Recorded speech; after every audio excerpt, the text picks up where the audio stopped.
మా మండల పార్టీ అధ్యక్షులు గద్వాల నియోజకవర్గ రైతు సోదరులు బీఆర్ఎస్ పార్టీ కుటుంబ సభ్యులు జర్నలిస్టులందరికీ శిరస్సు వంచి నమస్కారం తెలియజేస్తా ఉన్నా.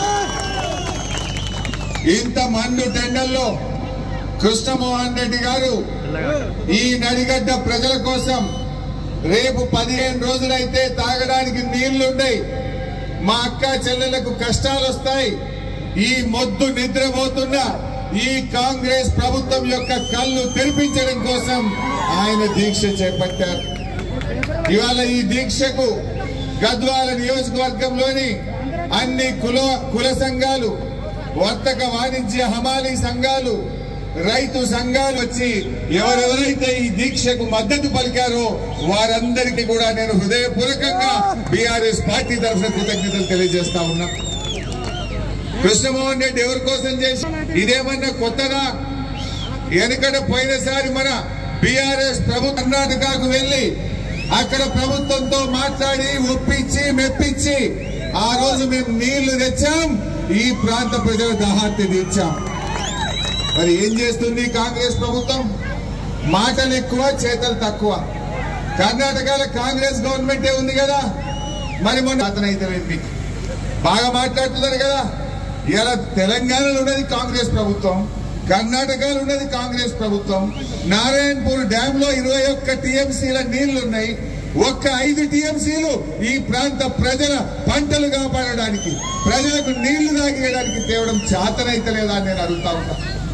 నరకుడు కాదు, ఈ ప్రజలకు మేలు చేయండి. 10 ఏళ్ల బీఆర్ఎస్ గవర్నమెంట్ లో మంచి నీళ్ల కోసమో, కాలువ నీళ్ల కోసమో, కరెంటు కోసమో ఒక్క ఎమ్మెల్యే అసెంబ్లీలో మాట్లాడిండా?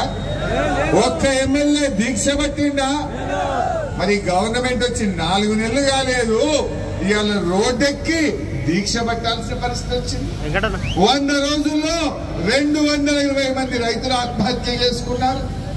రైతులు రోడ్డు మీద పడ్డారు, రైతులు ధర్నాలు చేస్తా ఉన్నారు, ఎమ్మెల్యేలు దీక్ష చేస్తా ఉన్నారు. ఇవాళ ఏమైపోయిందంటే వద్దురో నాయన ఈ కాంగ్రెస్ సర్కారు అని 4 నెలల్లోనే ప్రజలు బాధపడుతున్నటువంటి పరిస్థితి వచ్చింది. వద్దుర నాయన ఈ కాంగ్రెస్ సర్కార్ అంటున్నారు ఇవాళ రైతులు, వద్దుర నాయన ఈ సర్కార్ అంటున్నారు మహిళలు. 4 నెలలనే ఆగం చేసి. అరే కేసీఆర్ ఉన్నప్పుడు ఎవరన్నా నీళ్ల కోసం రోడ్డెక్కిండ్రా?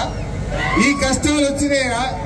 కేసీఆర్ దిగిండో లేదో 4 నెలల్లో మంచినీళ్ల కష్టాలు, కరెంటు కష్టాలు, సాగునీటి కష్టాలు, దవాఖాన్లలో మందులు లేవు, కేసీఆర్ కిట్లు లేవు, అన్ని కోతలే. ఈ ప్రభుత్వానికి మాటలు కోటలు దాటుతున్నాయి, కానీ చేతలు గడప దాటే పరిస్థితి లేదు. కాంగ్రెస్ వచ్చింది, ఈ రాష్ట్రంలో అన్ని రకాల కష్టాలు మొదలైనవి. ఈ కాంగ్రెస్ పార్టీ ఏం చెప్పిండ్రు? మార్పు తెస్తాం అన్నారు. ఏం మార్పు తెచ్చిండ్రు నాయన? మళ్ళీ పాత రోజులు తెచ్చిండ్రు.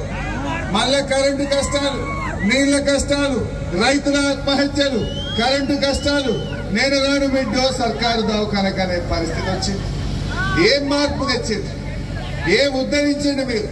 ఈ ముఖ్యమంత్రి గారు పరిపాలన గాలి కొదిలేసిండు. కండువాలు కప్పడానికి ప్రతిపక్ష నాయకులు ఇళ్ల చుట్టూ తిరుగుతున్నాడు. జితేందర్ రెడ్డి ఇంటికి, కేశవరావు గారింటికి కండువాలు కప్పే పనిలో బిజీగా ఉన్నాడు.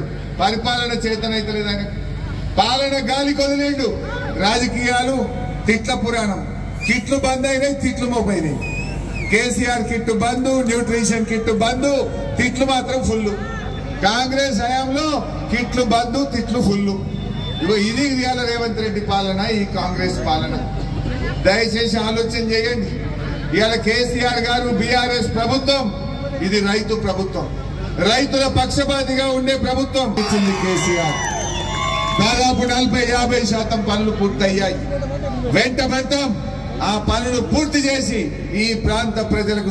గత తెలుగుదేశం ప్రభుత్వాలు ఈ పాలమూరు జిల్లాకు తీవ్రమైన అన్యాయం చేశాయి. పాలమూరు జిల్లాలో కల్వకుర్తి, నెట్టంపాడు, భీమా, కోయిల్ సాగర్ ప్రాజెక్టులు మూలకు పడ్డాయి. దశాబ్దాల తరబడి పెండింగ్ లో పనులు పెట్టారు. ఆ ప్రాజెక్టుల పేరు మారి పెండింగ్ ప్రాజెక్టులు అయిపోయినాయి. 2014లో బీఆర్ఎస్ ప్రభుత్వం రాగానే నేను మా శ్రీనివాస్ గౌడ్ అన్న మా నిరంజన్ రెడ్డి గారు ప్రాజెక్టుల దగ్గరనే పండుకున్నాం.